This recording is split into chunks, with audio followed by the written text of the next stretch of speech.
aquilo que cabe a mim fazê-lo, amém? Glória a Deus. Eu queria que você ligasse, abrisse aí a sua Bíblia. Hoje eu não consegui, porque foram dias muito corridos, e eu não consegui fazer o PowerPoint. Eu gosto muito de projetar para facilitar para vocês, mas quem quiser depois do esboço eu posso mandar em grupos. O primeiro livro de Samuel, no capítulo 1, 27, diz assim: pedi ao Senhor que me desse esse filho, e ele atendeu ao meu pedido. Por isso, agora eu o entrego ao Senhor. Por todos os dias em que viver, ele pertencerá ao Senhor, pois ao Senhor foi pedido. E adoraram ali ao Senhor. Amado Jesus, eu o exalto, glorifico o teu nome, por esse tempo tão precioso. Que maravilhoso, Pai, esse tempo de comunhão, desfrutarmos desse tempo de adoração tão precioso, onde o Senhor manifestou de uma forma tão simples tua presença, consoladora, animadora, curadora, Pai. Nós somos ministrados em nosso espírito de uma forma tão preciosa. Nós fomos exortados, elevados, ó Pai, a te conhecer. O Senhor se revelou de forma especial. Nós experimentamos um culto maravilhoso. Nós prestamos cânticos de adoração, nós te admiramos nesse momento, nós ofertamos ao teu reino, com, Pai, aquilo que o Senhor tem nos dado, parte daquilo nós devolvemos ao Senhor em sinal de gratidão e adoração, Pai. Porque queremos, Pai, ter uma experiência nova através dessa santa palavra sendo ministrada aos nossos corações. E eu oro em nome do Senhor Jesus, que aonde ela cair, se torne um terreno fértil, pronto, Pai, disposto a receber essa semente poderosa, e não só ficará ali, mas milagrosamente o Senhor vai fazer com que ela germine e produza frutos a 100 por 1. Eu creio, Pai, que toda a palavra liberada, Pai, em nossos corações, ela tem um poder tremendo de nos transformar, de nos exortar, de nos animar, ó Pai, de nos colocar em novos lugares, em novos propósitos. Ela nos, Pai, alinha com o seu propósito, e eu creio, Pai, que hoje é mais um dia que o Senhor quer levar-nos a elevarmos ao Senhor, Pai. Muito obrigado, e nós repreendemos todo o mal, toda e qualquer seta maligna na nossa mente para causar incredulidade, frieza, indiferença com a sua palavra, e declaramos esse tempo um tempo muito precioso, Pai, para ouvirmos e aplicarmos essa palavra em nossos corações, na nossa família, no ministério, aonde estivermos, que ela seja essa boa semente, em nome de Jesus, amém e amém. Querido, a Márcia me pediu aqui, minha bela esposa, para que eu fizesse, não é uma correção, porque eu sei, alguns ficaram meio assim, com respeito ao que o Hernando pregou aqui, a respeito de quando a pessoa recebe o Espírito Santo, de que o Espírito Santo não habita nela. Não foi isso que ele quis dizer? Oi? Quando a pessoa recebe, entrega a sua vida a Jesus, obviamente que ela recebe o Espírito Santo, mas nós estávamos falando de um batismo de poder, que já é outro nível de empoderamento. Então, ele crê sim que, né, a pessoa recebe o Espírito Santo, porque se não pelo Espírito Santo, nós não vamos chegar ao segundo nível, nem a outros níveis. É Ele mesmo que nos convence dessa necessidade, não só, né, de receber, dele habitar em nós, mas que nós sejamos movidos pelo seu poder. Então, fica claro para você? Tem alguém com essa dúvida? Levanta a mãozinha aí. Alguém estava com essa dúvida? Era só você, meu amor. Ninguém. O Jorge também. Ai, mas você não levantou a mão agora, né, mano?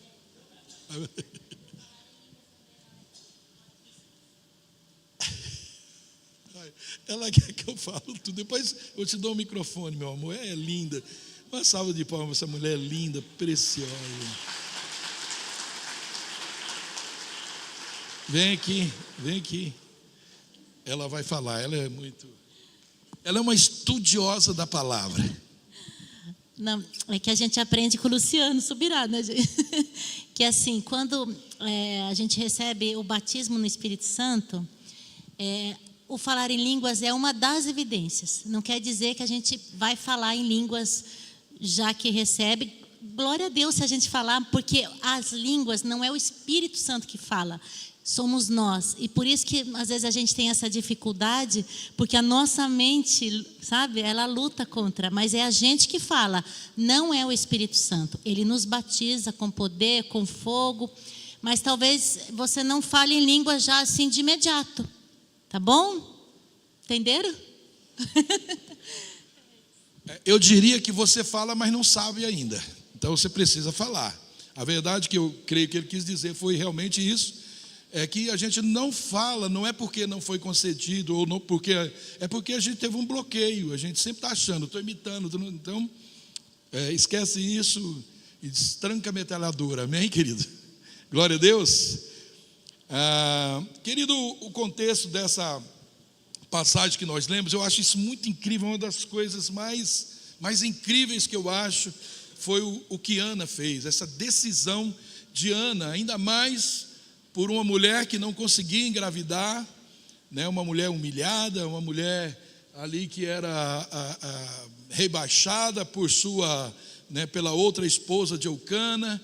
E nessas condições eu fico assim maravilhado como que essa mulher tomou essa decisão, né? Uma mulher que era estéril, ela é casada, seu marido chamava Eucana, e ela sonhava ter um filho, e como ela não podia, ela era assim muito humilhada, porque essa era uma realidade da época. As mulheres que não tinham filhos naquela época, ainda hoje pode ser, existe sim, mas isso tem um fator menor, né? Tem uma dimensão, tem algo menor do que aquele tempo. Aquele tempo era muito sério isso. Então Ana, ela chorava e ela orava muito por isso, e ela decidiu fazer um voto ao Senhor que, se ele lhe desse um filho, Ana entregaria esse filho ao Senhor por toda a sua vida.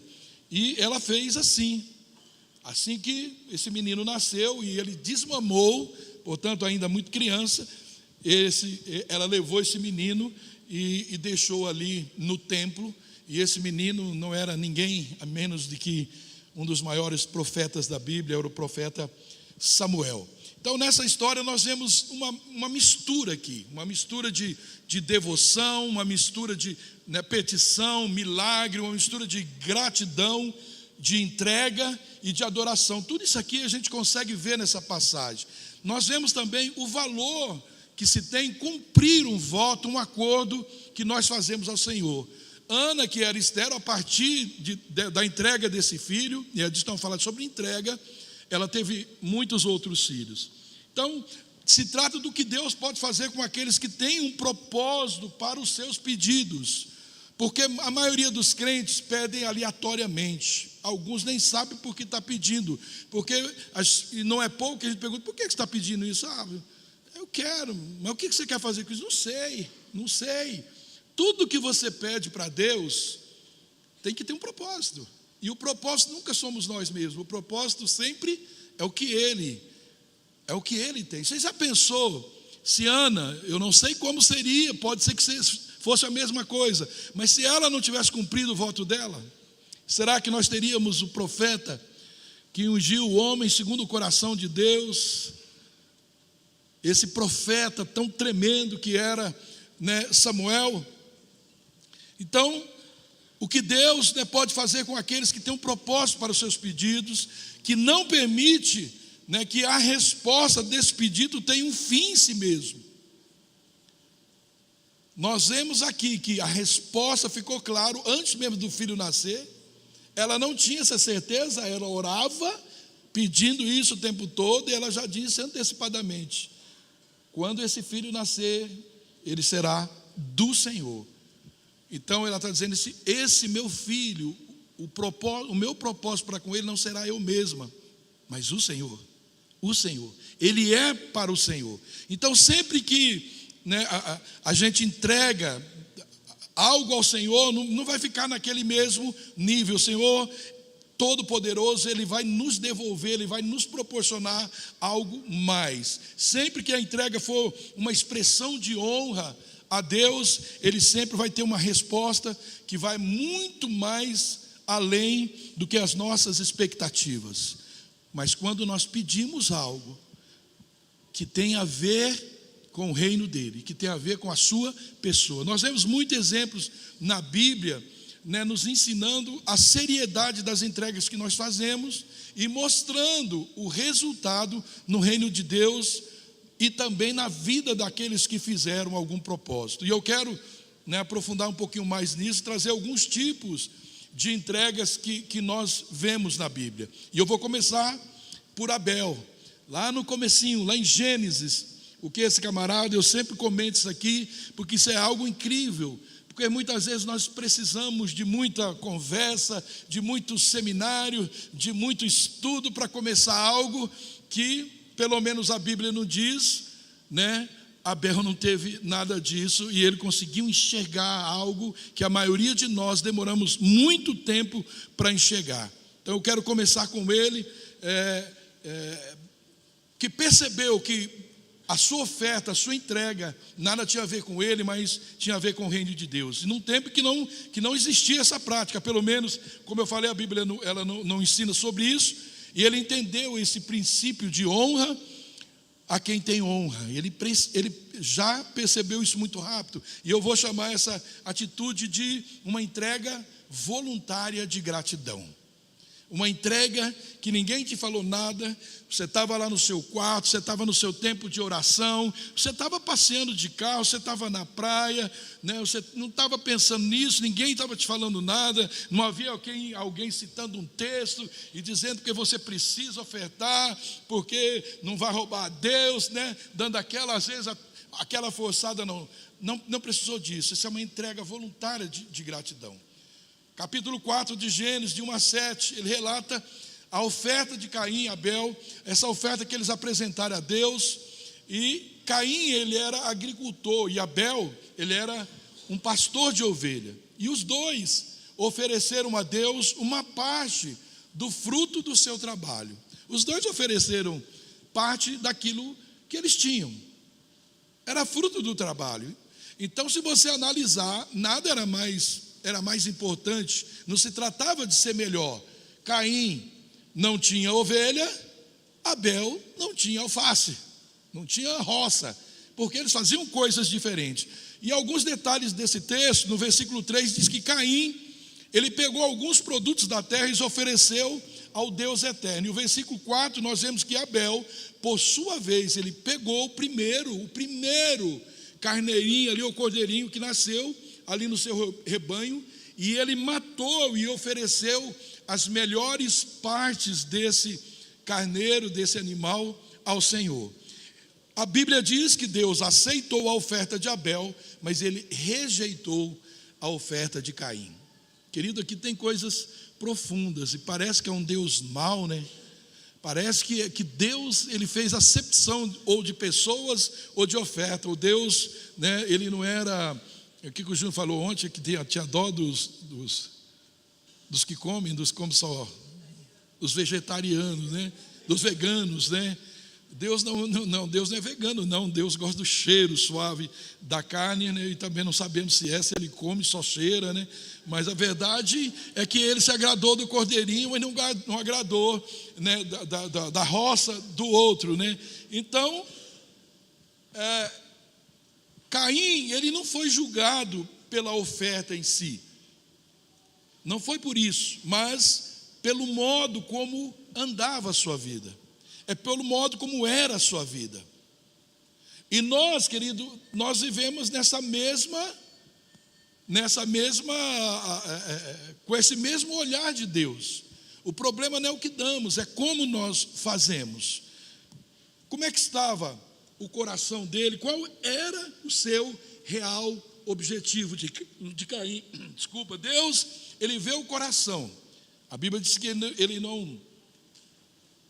não vai pelas nossas emoções, ele não vai pela nossa aparência, mas Deus, ele vê o nosso coração, e ele sabe quais são as nossas intenções, e ele sabe quando nós entregamos alguma coisa para ele com alegria, ou nós fazemos por obrigação. Eu fico constrangido que alguém está fazendo, então eu vou fazer também, senão eu fico com vergonha. Ou eu vou fazer porque dizem que se eu dar, Deus dá o dobro para mim. Então, a pessoa que entrega para adquirir alguma vantagem, ou para ficar bonito na fita, Deus está vendo tudo isso. Esse não é o tipo de oferta que Deus vai receber. Aliás, a Bíblia diz que Deus, Ele recebe, Ele se agrada daqueles que o faz com alegria, onde há prazer no dar. Uma oferta, ela pode vir com uma intenção até de manipular.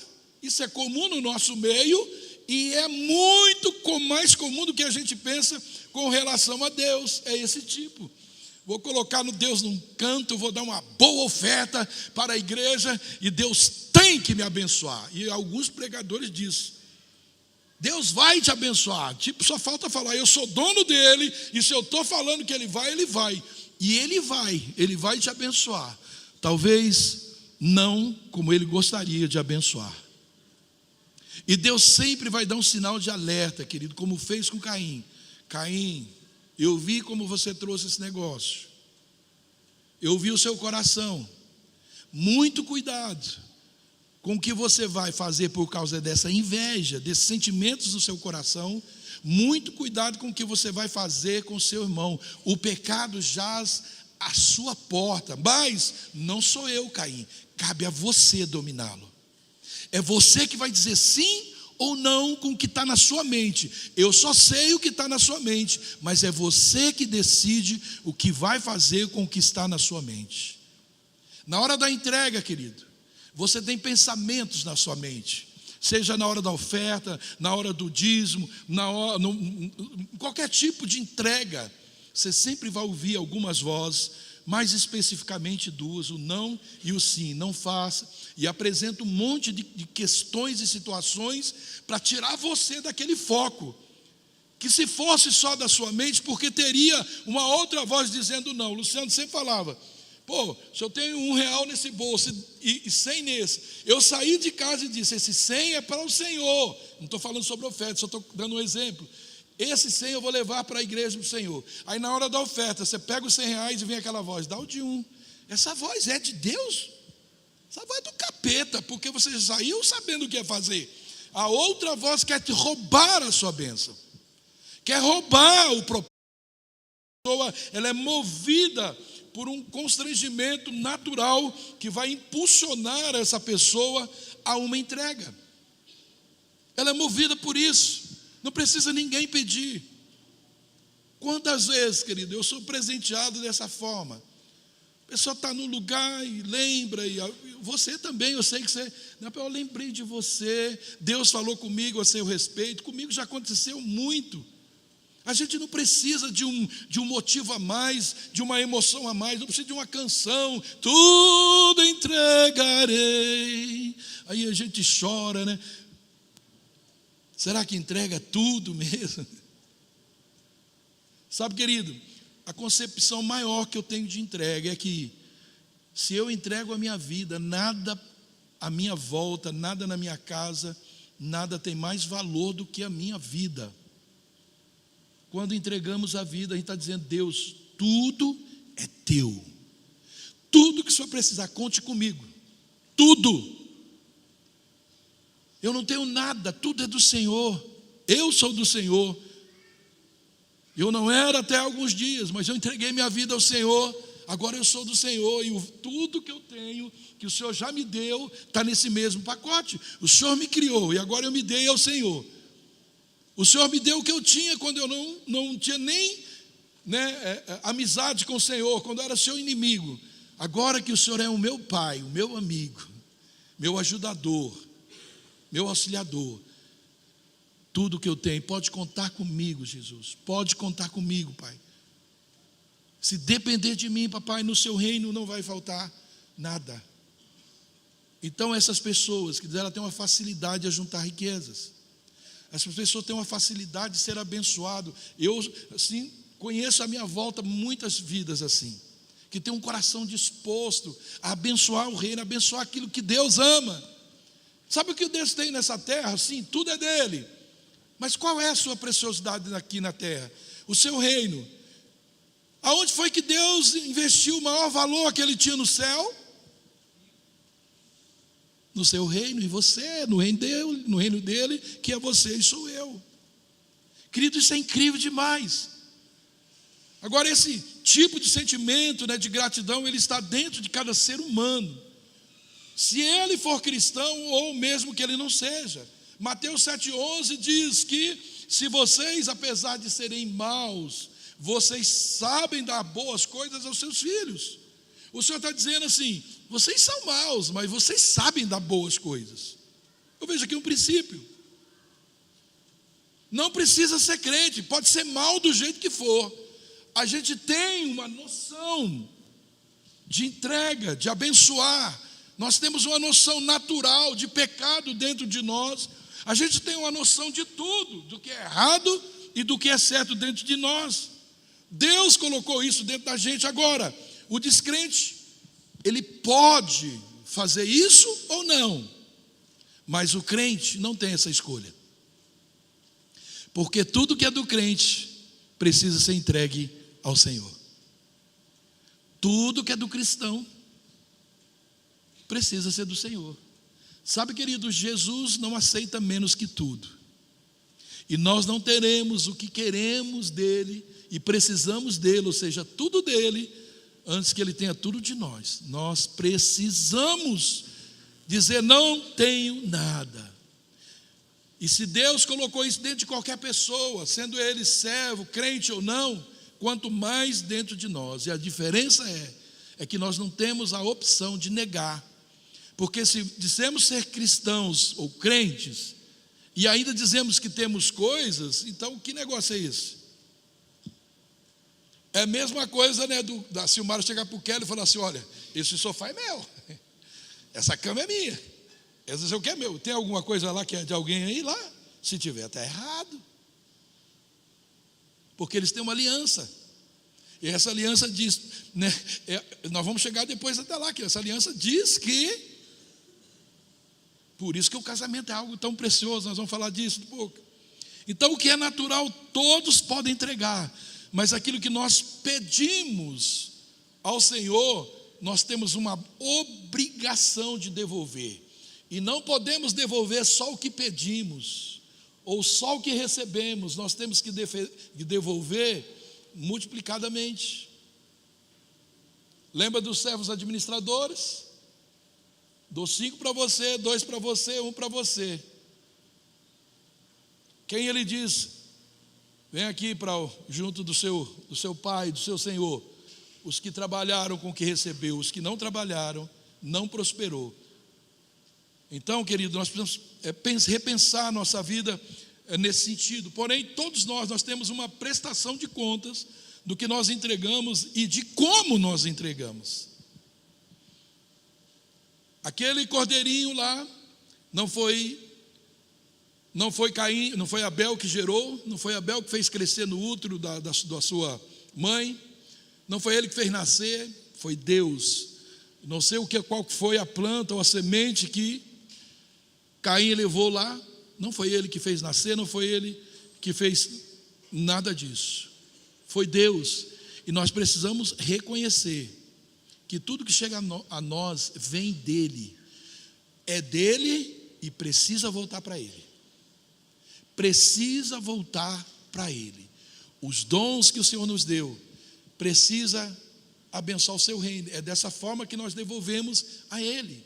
Os ministérios, as palavras proféticas. O que é que você fez? O que eu fiz com as palavras, com os talentos naturais e espirituais que Deus lhe concedeu? O que é que você está fazendo? O que é o que eu estou fazendo? Eu vou devolver. Vai chegar num momento que Deus vai pedir conta, e eu vou ter o que devolver ao Senhor multiplicadamente. Aleluia. Vamos pensar no mesmo livro de Gênesis. Nós vemos o maior nível de entrega que pode existir entre nós, os seres humanos. Diz assim, 2:24 de Gênesis, capítulo 2, versículo 24: por essa razão o homem deixará pai e mãe e se unirá à sua mulher, e eles se tornarão uma só carne. Eu chamo isso de a entrega de corpos. E isso é maravilhoso demais. De quem é o seu corpo? Todos nós vamos, solteiros e casados. A Bíblia diz que nós não somos de nós mesmos. Então, diga assim, fala assim comigo: tudo isso é do Senhor. Agora o Senhor permitiu que você entregasse o que é dele para outra pessoa, você que vai casar ou que você que é casado. Olha como isso é sério, querido, essa questão de entrega. Pense comigo, querido, o nosso corpo, ele é templo do Espírito Santo e Deus permitiu que nós compartilhássemos esse templo que é dele com o nosso cônjuge. 1 Coríntios, capítulo 7, no versículo 4, diz assim: não é a mulher que é a dona do seu próprio corpo, mas sim o marido. De igual modo, não é o marido que é dono do seu próprio corpo, mas sim a sua mulher. Cara, isso aqui é demais, é demais. Saber que essa belezura ali, ó, é minha, todinha, tudo isso é dela. E dá para divertir, que são 120 quilos de beleza pura. Daqui uns dias vai ser só uns 70, meu bem. Você vai reclamar, porque ela fala assim para mim: Ney, você vai emagrecer, aí como é que eu vou pegar? Um dia, eu vou contar aqui agora para descontrair. Estávamos no posto abastecendo, e aí eu saí, estava lá na geladeira, acho que procurando, acho que era isso, e ela foi pagar no caixa, né, o abastecimento, acho que foi isso, né, amor? E era um rapaz da igreja que trabalhava no posto. Me chega o carteiro do lado. Não, ela estava olhando revista aqui do lado, as revistinhas ali, cruzadas ali do lado. Eu estou ali pagando do lado, e o carteiro encostou aqui. Ela vira e crau no carteiro e debruçou no ombro. O carteiro assim olhou para mim e eu para ele, né? E ele ficou morrendo de medo. Aí eu, para descontrair, eu falei: cara, tinha que ser o carteiro, bicho. Se você passar na minha rua, mato você, velho. Aí o rapaz do caixa regalou o olho assim. Meu Deus. Aí ela falou assim: bem que eu vi, Ney, não tinha carne, não tinha músculo, não tinha. Fiquei todo cheio, né? Afinal, o rapaz era um atlético, né? Eu é que estava já em vantagem, né? Eu não consigo, querido, ver nem o nível de entrega mais sério do que isso. Primeiro, querido, é uma aliança de sangue. Deus diz: os dois serão um. Os dois serão um. Querido, pense comigo, se isso não é um convite para o maior nível de entrega que um ser humano pode fazer. Não dá para entender o que nós já fizemos com os nossos corpos, querido. Pessoas que não tinham esse conhecimento, antes de termos esse conhecimento, ainda bem que Deus não leva isso em consideração, senão eu seria o número 2 do Satanás. Mas sou eu, né? Porque, querido, o que nós fizemos com isso, com o nosso corpo, e muitos, depois de entregar ao Senhor, de dar ao Senhor e dizer: agora eu sou sua casa, habite em mim, pode entrar, pode mexer nas mobílias, pode mexer em tudo, eu sou teu, o Senhor é meu. E daqui a pouco começa uma vida, né, totalmente promíscua, uma vida de adultério, uma vida de prostituição, abandonam família, abandonam outra parte do seu corpo e fica uma pessoa desfigurada. Por que não desfigurada? Porque se está levando parte de uma pessoa, está deixando parte com a outra pessoa, parte de si para outra pessoa. Você imagina, querido, como Deus olha um corpo desfacelado, um corpo que é para dar um só. Isso era uma boa administração para casais, né? Porque é um desfacelamento, é um desfiguramento do corpo, ou desfiguração do corpo, querido. Por isso que Deus abomina a separação de vós, porque dilacera o corpo de um do outro. Eu glorifico tanto a Deus, e nós trabalhamos desde quando viemos para cá. Esse é um foco, né? Tati, Jorge, Kelly, Silmar e os que trabalham conosco, a gente tem um zelo muito grande nisso. Esse é o foco do Luciano, sempre foi Kelly, a Kelly, né? De restauração de casamento, é de chorar, e a gente chora vendo famílias sendo dilaceradas. Isso é triste demais, querido. E aí eu fico analisando como é que Deus olha uma pessoa prometendo o seu corpo para ela, diante dele, no altar, prometendo o seu corpo, dizendo que vai cuidar, amar, coloca uma aliança de compromisso, né? presente ali, que dizendo: agora você é minha, eu te marquei com essa aliança, você é de minha propriedade, e você é a minha propriedade. E os dois são propriedades do Senhor. Olha que nível de entrega, querido, se dá para ignorar uma coisa dessa. Por isso que vale a pena que ele se desgaste, faça o que for possível, o que tiver ao seu alcance e o que não tiver. Eu já gastei madrugadas, eu já viajei longe várias vezes na semana de madrugada, já trouxe casais para casa, já trouxe esposa, marido, já trouxe tudo para casa. Vocês não vão separar. Será, querido, que isso tudo se dá só por causa do casal? Que diferença faria isso para mim? A não ser por entender como é que Deus olha aquilo, como é que Deus vê isso. Sabe a tristeza que produzimos no coração de Deus? Sabe, todo dia, você que é casado, você que vai casar, já começa a entregar-se a Deus, começa a entregar a sua vida, suas emoções, a sua integridade ao Senhor, que não permita de jeito nenhum. Agora analise comigo esse nível de entrega. Eu disse, você está entregando o seu corpo, que pertence a Deus, para se tornar um com outra pessoa. E é desse jeito que Eclesiastes, no capítulo 3, versículo 12, diz que se forma um cordão de 3 dobras que não se arrebenta com facilidade. O Senhor está no meio do relacionamento de cada um.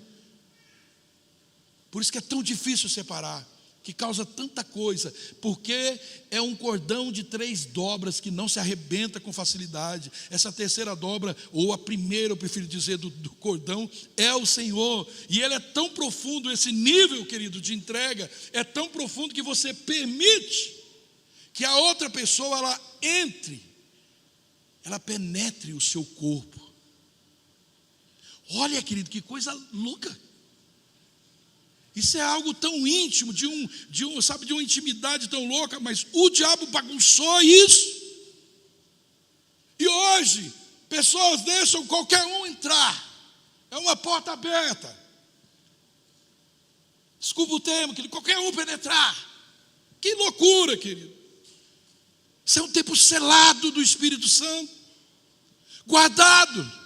Quantos anjos estão lutando para que isso jamais aconteça?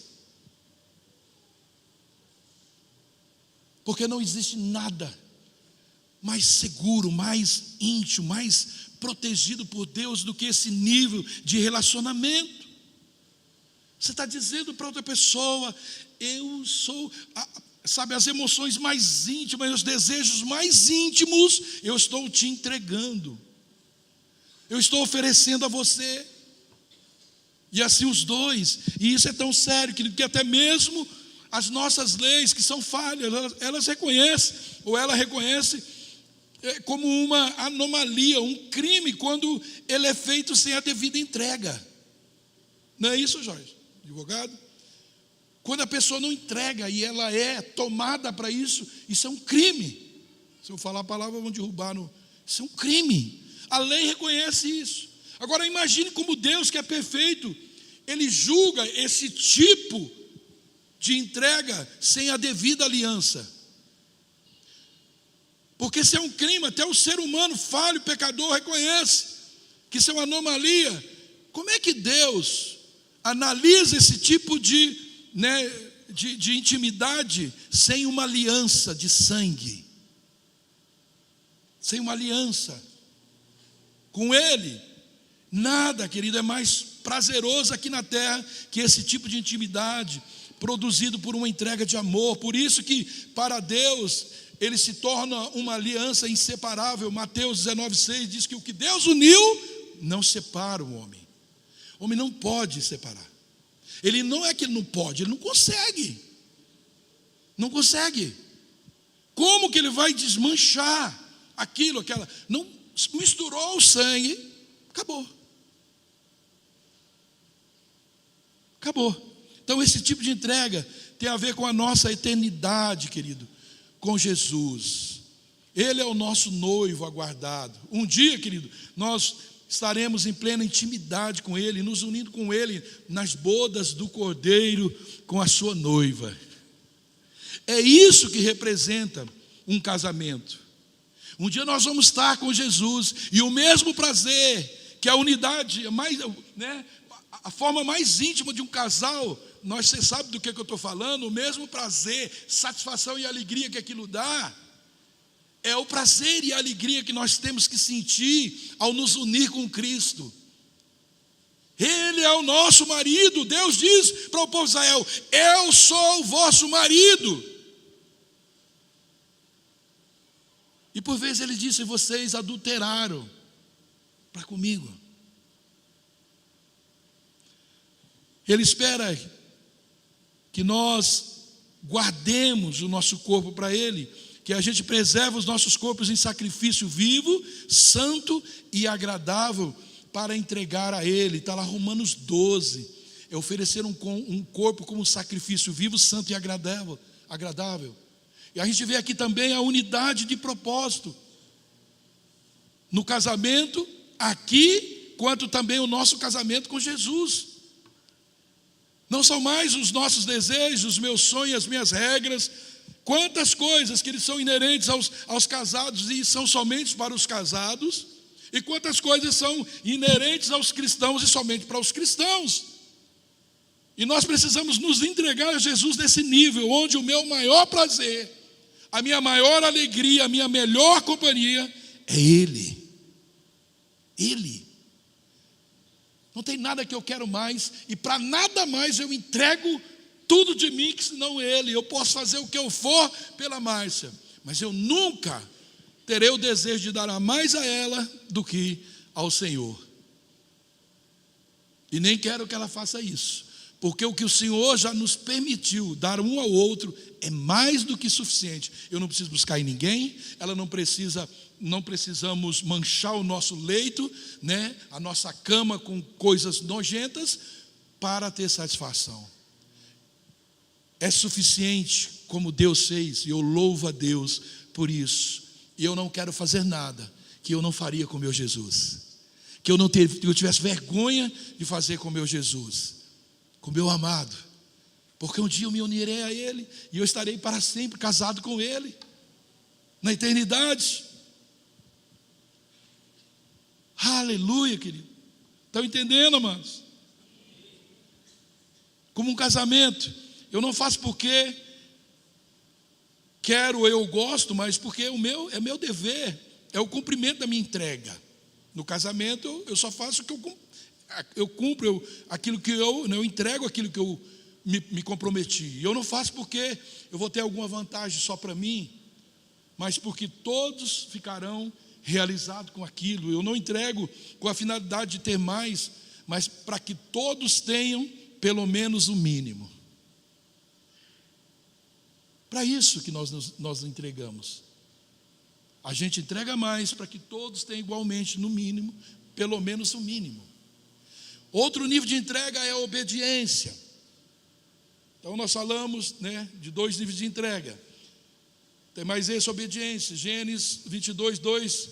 E disse: toma o teu filho, teu único filho, Isaque, a quem amas, e vai à terra de Moriá, e oferece ali no holocausto sobre uma montanha, que eu te direi. Então se levantou Abraão pela manhã, de madrugada, e abardou seu jumento, e tomou consigo os 2 de seus moços, Isaque e seu filho, e fendeu lenha para o holocausto, levantou-se e foi ao lugar aonde Deus lhe dissera. Queridos, às vezes é fácil a gente fazer uma entrega, como eu já disse, por inveja, por ciúme, por interesses pessoais, como fez Caim. Achou que aquilo ia deixar ele de bem. É fácil a gente entregar o corpo a alguém só para satisfazer a carne e o egocentrismo. Talvez por isso seja a área que o inimigo mais ataca no ser humano, na nossa vida, a área sexual. Porém, obedecer, querido, é um ato de entrega mais difícil que nós temos. Obedecer. As outras coisas todas vêm porque nós não estamos dispostos a obedecer. Quando nós olhamos para a Bíblia, a gente vê quantas derrotas, quantos fracassos, perdas, mortes, quantas tragédias sofridas só pela falta de obediência. vemos também coisas tremendas acontecendo por causa da obediência. Querido, quão longe está do nosso nível de obediência daquilo que Deus pediu, para Abraão? Como está longe, querido? Quem de nós obedeceríamos a algo tão terrível quanto esse? Uma obediência só baseada na fé de que alguma coisa melhor estaria por vir. Já pensou, Jorge? Me dê uma de suas filhas, vai naquele monte, mate elas. Você só vai, você pergunta, alguma coisa melhor está por vir. Será, querido, que quando nós sacrificamos, quando nós entregamos algo, nós entregamos porque temos fé num Deus que é capaz de nos dar infinitamente melhor do que tudo que nós entregamos? Será que nós pensamos que o nosso Deus é um Deus que precisa de algo que Ele mesmo nos deu? Chega a ser loucura nossa. Eu preciso de algo, estava no céu comigo a eternidade, eu te dei, agora eu preciso de volta porque eu não tenho mais essa bênção, tem que dar para outro. Aí é doideira o que a gente faz. A nossa mente, querido. Será que nós conseguimos enxergar a vinda, de coisas melhores quando Deus exige de nós obediência à sua palavra? Nós não vemos, querido, em momento algum, Abraão, ele reclamando desse pedido tão absurdo que Deus fez. Abraão simplesmente obedeceu. Você não lê lá, Abraão, Deus, pelo amor de Deus, Deus, o que o Senhor está fazendo, que loucura. Abraão já era um dizimista fiel, mas Deus agora o conduz a um lugar determinado para entregar aquilo que ele mais amava. O Senhor, querido, Ele queria o que estava em primeiro lugar no coração de Abraão. Deus queria que Abraão lhe entregasse as primícias. As primícias. Essa palavra primícia, ou primeiro, ela dá origem à palavra príncipe. Eu fui pesquisar isso aqui, o príncipe ele é uma referência ao primeiro filho que será abençoado. Você vê isso na Bíblia. Como os primeiros filhos, eles tinham uma bênção maior. Eles eram abençoados pelo pai, geralmente das famílias, e assim até hoje das famílias monárquicas. Eles são, ou seja, Abraão, ele teria que oferecer o seu príncipe para Deus, para assim garantir a bênção para gerações futuras, porque ele já tinha uma promessa. E essa promessa era Isaac. Agora pensa bem, você precisa de entregar a sua promessa para a promessa se cumprir. Precisa entregar a promessa, matar, na verdade, a promessa. É só por fé que a gente faz isso. Eu vou matar a minha promessa para a minha promessa ser cumprida. Mas matar, querido, a forma como chegamos em nosso coração, e Deus faz isso para permitir que nós mesmos saibamos o nível de fé que Deus plantou em nosso coração. A gente precisa descobrir isso, parar com o medo da entrega, deixar esse medo da entrega e começar a caminhar por fé e não por vista. E quando Abraão ele se dirige para aquele local, ele sabe que ele está indo deixar aquilo que ele mais amava, o seu filho, o filho da promessa. Quando ele está caminhando para aquele monte lá, e ao mesmo tempo ele havia aprendido a confiar em Deus, e ele sabia que algo de melhor iria acontecer naquele monte. E ele não ficou com medo, e ele ia matar o seu filho. Ele fez tudo direitinho. Tudo, querido. O que acontece no Antigo Testamento, ela é sombra para o Novo Testamento. Por isso, quando Abraão ele caminhava esses 3 dias até o local do sacrifício, isso nos aponta para o sacrifício vicário de Jesus, que ficou ali no túmulo 3 dias. Então Abraão ele está fazendo uma caminhada que é profética, uma caminhada profética. Tudo naquele momento estava profetizando algo para o futuro. Então levar o cordeiro ao monte significa apontar para o futuro. Quando o cordeiro de Deus ele viria nesse monte, ele viria para dar a vida pela humanidade, porque Isaque era a posteridade de Abraão. Isaque é pai das gerações. Abraão, Isaque e Jacó. Isaque, ele seria sacrificado naquele monte porque ele era o desejo de Deus, mas Abraão tinha confiança de que o Senhor, ele proveria para si um cordeiro para o holocausto. Nós, queridos, somos esses filhos de Deus resgatados pelo cordeiro de Deus. Você vê que aquilo era uma sombra do que viria. Aquele sacrifício, aquele cordeiro, nada mais era do que o cordeiro de Deus que tira o pecado do mundo, o cordeiro de Deus que nos permite ser a geração, a igreja santa do Senhor. Assim como aquele cordeiro livrou Isaque para que ele continuasse a posteridade, a promessa feita ao seu pai, assim também Jesus, nós somos a promessa. A igreja é a promessa que nós temos a partir de Cristo. Então, quando Abraão ele está pronto para entregar aquilo que Deus lhe havia pedido, quando o sacrifício está ali prestes a ser executado, o anjo do Senhor bradou dos céus e interrompendo aquele holocausto. O anjo do Senhor disse a Abraão: não estendas a mão sobre o moço e não lhe faças nada, porquanto agora sei que temes a Deus e não me negaste o seu filho, o teu único filho. Querido, que teste de obediência. Eu garanto para você que nenhum de nós nunca teremos um teste de obediência desse, nem bíblico é. Deus estabeleceu princípios. Quando nós estamos dispostos a entregar tudo que nós possuímos para agradar a Deus, quando nós nos dispomos, querido, a oferecer o nosso melhor, Deus então nos abençoa com grandes bênçãos, de forma que nós passamos a ser reconhecidos como príncipes desse mundo. Aleluia! Você é um príncipe, filho do rei é príncipe. Amém? Você é uma princesa de Deus, para não ficar enciumada. Quem não entrega tudo para ter a verdadeira vida, escute essa frase que enquanto eu estudava hoje, Deus colocou em meu coração. Quem não entrega tudo para ter a verdadeira vida, vai acabar entregando tudo para não morrer. Quem não entrega tudo para ter a vida verdadeira, acaba entregando tudo para não morrer, querido. E por último eu quero falar da entrega dos valores. A Bíblia diz que a raiz de todos os males é o amor ao dinheiro. 1 Timóteo 6,10, porque o amor ao dinheiro é a raiz de todos os males, e nessa cobiça alguns se desviaram da fé e se transformaram a si mesmo com muitas traspassaram a si mesmo com muitas dores. Dinheiro, querido, é uma das coisas mais faladas, talvez não a mais falada na Bíblia. Deus sabe como é o nosso coração. É mais do que amor, é mais do que salvação.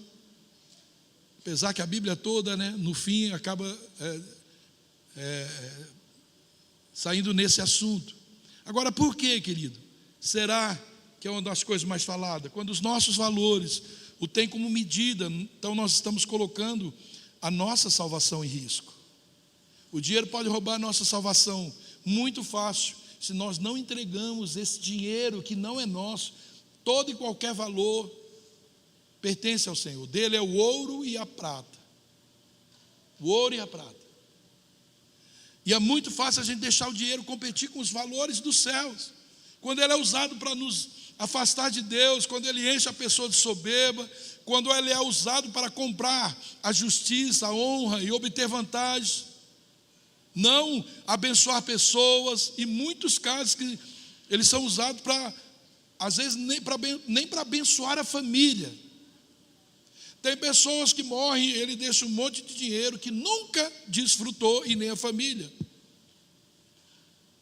E quando também a gente coloca uma completa dependência no seu valor. Então nós nos garantimos não por Deus, não porque nos entregamos a Deus, mas é porque nós conquistamos e nós somamos valores que garantem o futuro. Quem disse? Quem diz, querido, que dinheiro garante futuro? O dinheiro não garante nenhum futuro. As pessoas que delas só são felizes se ter bastante. E o problema nunca foi ter o bastante, de jeito nenhum. Mas colocar nossa esperança, a nossa satisfação, a nosso prazer, nossa felicidade, a nossa confiança nele. Lucas, no capítulo 12, versículo 16, diz: então lhes contou uma parábola. Um homem tinha uma propriedade fértil que produziu boas colheitas. Pensou consigo: o que eu devo fazer? Não tenho espaço para toda a minha colheita. Por fim disse: já sei, eu vou derrubar os celeiros e vou construir outros maiores. Assim terei espaço suficiente para todo o meu trigo e os meus outros bens. Então direi a mim mesmo. Era tão infeliz que ele não tinha nem para quem dizer. Para não ter com quem dividir, ele não tinha ninguém. Aí ele ia dizer para ele mesmo: já sei. Não. Então direi para mim mesmo: amigo, você guardou. Aí ele dizendo para ele mesmo: amigo, você guardou o suficiente para muitos anos. Agora descanse, coma, beba e alegre-se. Mas Deus lhe disse, louco, você morrerá essa noite, e então quem ficará com o fruto do seu trabalho? Assim é loucura acumular riquezas terrenas e não ser rico para com Deus. Ele se entregou ao trabalho, somou grandes riquezas, mas era um miserável, como diz a carta a Laodiceia: miserável, pobre, cego e nu, e não tinha uma residência eterna. Sabe, querido, tem problema você somar para você? Tem, desde que você não soma para Deus. Desde que o reino, desde lá em Ageu, Deus reclamando: olha, vocês cuidam da casa de vocês, estão apaineladas, casas lindas, rebocadas, enquanto a minha casa se encontra em ruína. Vocês comem e não mata fome, bebem e não mata sede, vocês somam, vocês trabalham, né, vocês ganham dinheiro, mas põem num saco como se estivesse um saquetel furado, pede, não sabe nem para onde foi o dinheiro. Como que Deus não importa com isso, querido? Sabe, o seu salário é uma bênção, mas não pega o seu olerite. Primeiro você entrega ao Senhor, diz: Senhor, muito obrigado. Como eu já disse, já ouvi muitos, não é olerite, é um miserite, né? Não fala isso, glorifica a Deus.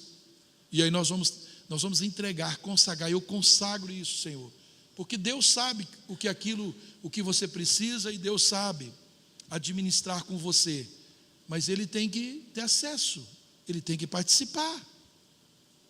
Obrigado, Jesus, porque o Senhor só me pediu como obediência 10%, e o Senhor deixou eu ficar com 90%. E obrigado porque eu estou vivo para desfrutar desse 90%. E em gratidão eu quero ofertar ao Senhor. Não quero só devolver o que é teu, os 10%, mas eu quero dar dos 90% que é meu. Por isso que ele diz lá que vocês me roubam nos dízimos e nas ofertas. Porque o dízimo é uma dívida, querido. O dízimo não é nosso, é dele.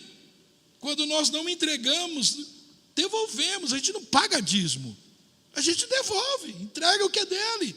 Você pega dinheiro emprestado de alguém, você faz o quê? Você sabe que eu te devo, não vou te pagar. Você está fazendo o quê? Está roubando. Agora nós podemos fazer isso com homens e às vezes sair de leso, mas Deus não é assim, querido. Não se engane, Deus não é assim. Deus não deve nada a ninguém, mas não vai ficar assim quem deve para Ele. Se a gente entregar tudo, nós ainda somos devedores. Imagine não entregando nada, não oferecendo nada. Então são tantas áreas da nossa vida que precisam ser entregues a Deus, querido. É preciso que a gente faça um check-up em nós, na nossa vida. Não vamos brincar de igreja, não vamos brincar de ser crente, vamos levar isso a sério, querido. Eu sei que minhas pregações elas são um pouco mais pegadas, alguns de pastor, né, que termina, graças a Deus, né, tem uns aqui que dão uma equilibrada, mas querido, alguém precisa. É por isso que tem o mestre, tem o profético, tem o pastor, porque se a gente ouvir só tá bom, tá tudo bem, tá legal, querido, eu preciso disso. Alguém pegando no meu pé, não é pegar no pé, eu preciso que alguém me exorte, querido, porque eu sou filho. E o filho que não recebe a exortação é um bastardo. E o pai que não exorta não é pai. Precisamos, chacoalhão. Ei, você já entregou o seu dízimo? Sabe, pai, filho, vocês aí, pais e mães, eu fiz isso desde criança. E todos os meus filhos, o Jonathan, primeiro salário, quando entra no emprego, dá para o Senhor tudo. Melissa deu, passou no exame, deu o primeiro ano, vou ficar na África servindo ao Senhor, não vou começar a faculdade. Entra no trabalho, primeiro salário, dá ao Senhor, graças a Deus meu genro também tem esse vício, né? Queridos, é dele. Aí a gente fica assim, se o Senhor falar, eu faço. Ei, o Senhor precisa falar tudo? Nem teu pai fala tudo, você fala um monte de besteira, o pai não fala nada, né? Ele sai falando, né? Deus precisa falar tudo.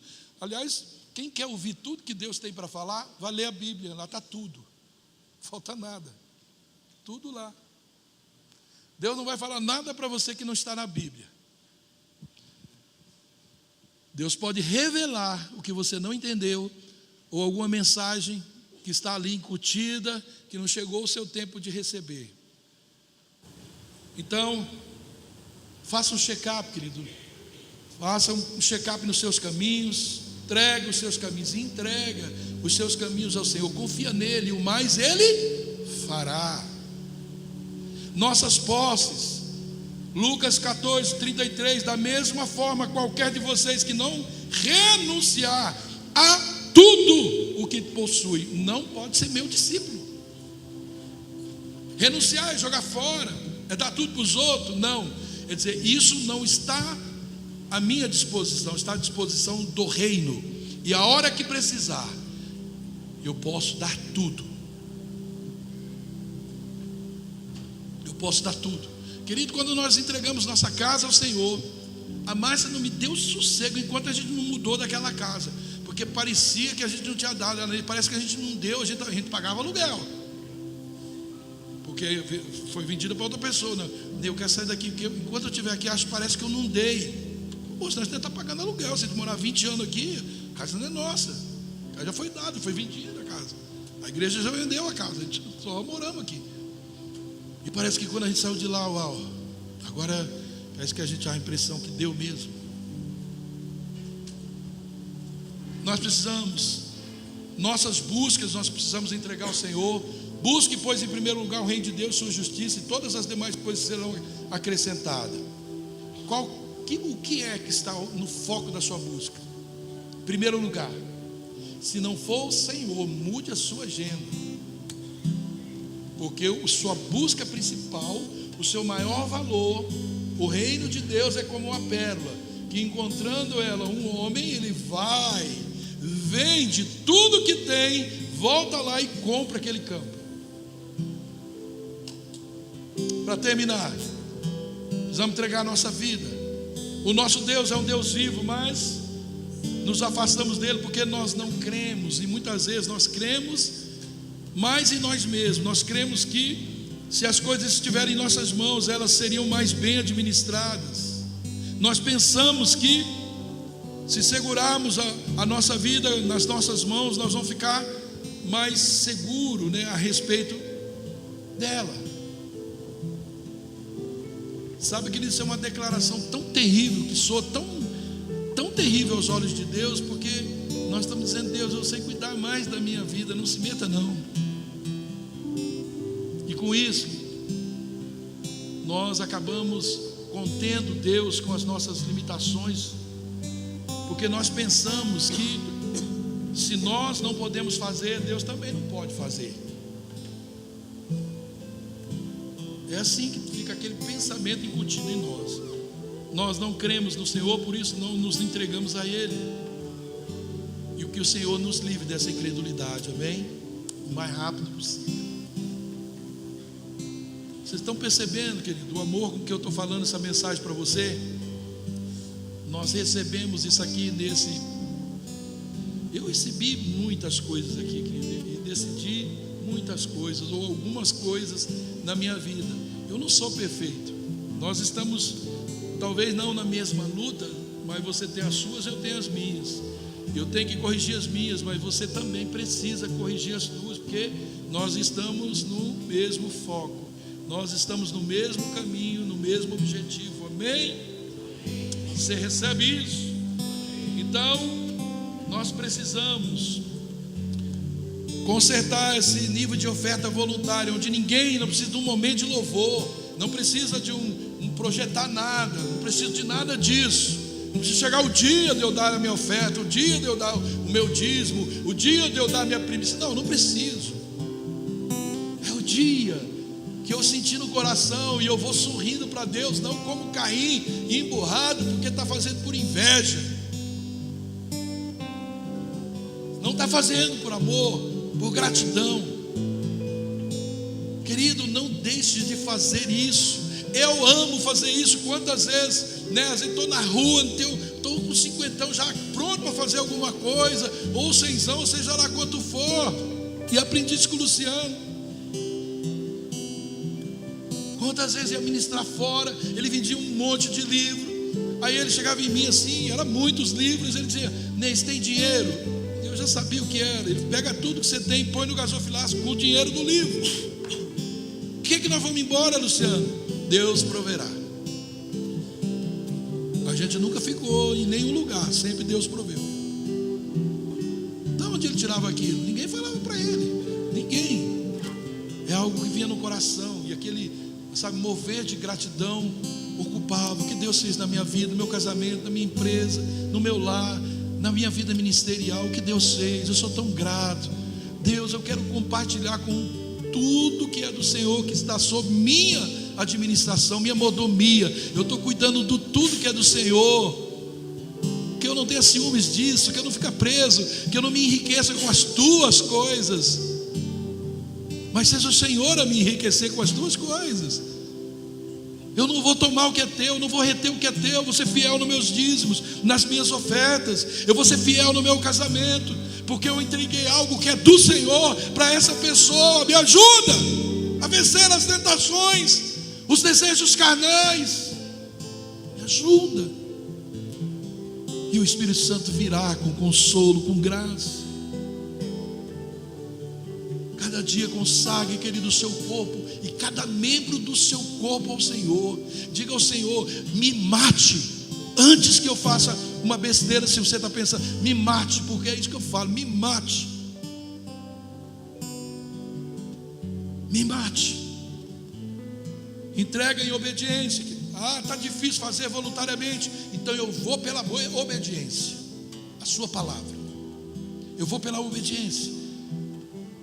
Entregue seus valores, consagre o Senhor, seus bens, sua roça, sua empresa.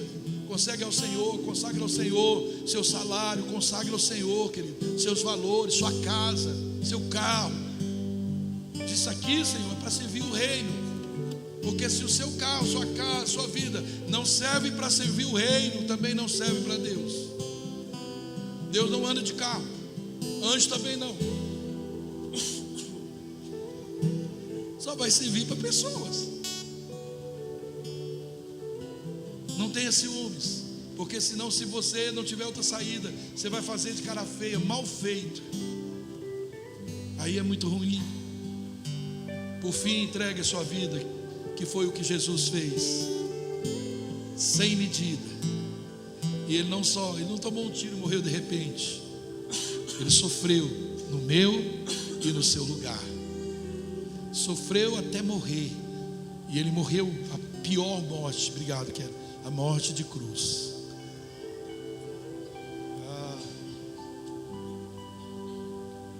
O que você quer entregar ao Senhor? Sua vida, seus valores, seu corpo, suas emoções, seus caminhos. Você pode fazer isso hoje, amém? Você quer fazer isso no ato profético? Você pode fazer no banco, onde você está. Mas eu amo a ideia de vir aqui à frente, quando nós expomos o reino espiritual tem uma compreensão, tem uma identificação ainda maior. Nós expomos Ele. Eu não tenho problema com isso, querido, de jeito nenhum. Eu vou em igrejas aqui, você já me viu fazer. Eu vou em igreja, faz apelo, eu estou lá. Você quer fazer isso? Pode vir aqui à frente, nós vamos orar. Não importa o que você quer entregar, você só precisa entregar, querido. Entrega tudo ao Senhor. Diz para Ele que você o quer mais do que tudo, mais do que o ouro, mais do que a prata, que você o quer.